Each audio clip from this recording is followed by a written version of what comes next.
పటికా బెల్లం పడిచోళంతా పక్కపక్క మేళం ఆటకు వచ్చిన అమ్మడి కోసం ఊరు వాడ గందరగోళం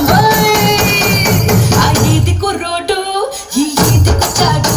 నా సోకు చూసాడు తమ బోలు చూసాడు ఆ ఈది కుర్రోడు ఈ ఈదికొచ్చాడు నా సోకు చూసాడు తమ బోలు చూసాడు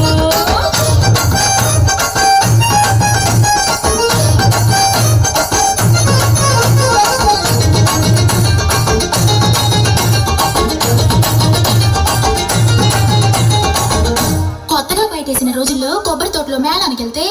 అక్కడ నన్ను చూసి ఓ కొంటి కుర్రాడు 16 పాపాని పేరేటన్నాడు ఉరకలు వేసేసే పాని ఊరేదన్నాడు మీ ఊరొత్తే ఇంటికి వచ్చే దారేదన్నాడు ఇంటికి వచ్చి నిన్నే పిలిచే పరసేదన్నాడు నా పేరు పారిజాతం మా ఊరు పెద్దాపురం మెరకేది కడని దూరం కావన్నా వలసే పేరం నా పేరు పారిజాతం మా ఊరు పెద్దాపురం మెరకేది కడని దూరం కావన్నా వలసే పేరం అని చెప్పగానే పిల్లడు రెచ్చిపోయాడు